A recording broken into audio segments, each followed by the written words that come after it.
Today I'm going to show you how to replace the battery on a Dyson V8 handheld vacuum cleaner. But before I get started, I'm going to show you the battery that we're going to put in today. This is a Cameron Sino, that's the brand. Now the thing with these batteries is that the real one from Dyson is extremely expensive and it's actually pretty hard to get.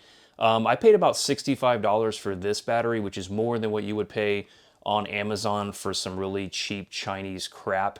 I would highly recommend not going cheap on your battery because not only will it die early, but it can actually be a fire hazard. So don't do that. I got this on Newegg for about 65 bucks.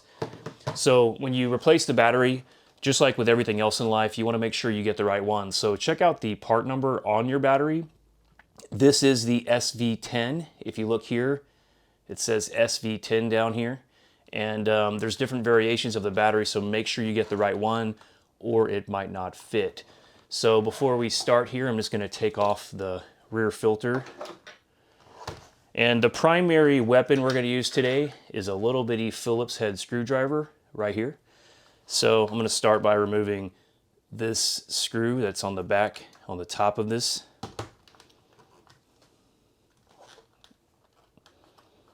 And make sure, you know, these screws are pretty small, so just make sure when you take them out, don't lose them.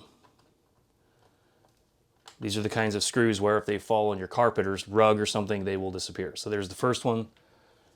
Now I'm gonna go ahead and put this thing into dump mode by pulling this out, which releases this bottom flap. And there are two more screws. There's one here, there's one right here.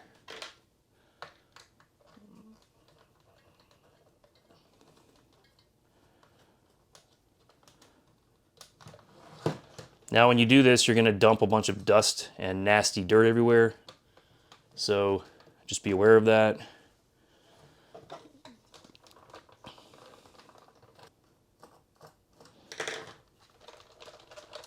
Okay, so I have now removed the screws on the bottom and the back. Now I'm just going to pull down on the battery like this. It's that easy. So here's the old. This is actually not the original battery. I bought this. This is a replacement from Dyson. I paid a lot for this, like 130 bucks, and it only lasted about 2 years. That's why I'm not going to make that mistake again. I would recommend taking this opportunity to get a wet rag or something and just clean up a little bit on the Dyson, especially right here where the battery goes in. So I'm going to do that real quick. I have my little wet rag. I'm just going to clean up a little bit. I'm also going to clean up the screws while I have them out. So now that I've cleaned up the Dyson a little bit, I'm going to go ahead and get my new replacement battery and just slide it right into where the old one was, just like that. Make sure you have it fully seated. And I'm actually going to start by putting in the screw that goes on the back to secure this thing.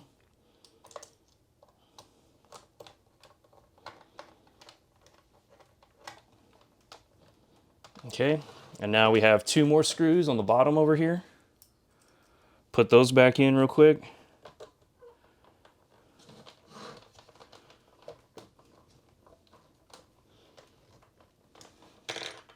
All right, now I'm finishing up by putting the two screws on the bottom back in.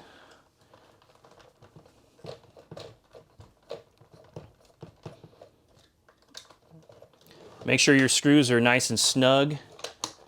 Let's go ahead and close this thing up and see if it actually works. And it does. All right, so now that the new battery is installed, I'm just going to go ahead and put the filter on.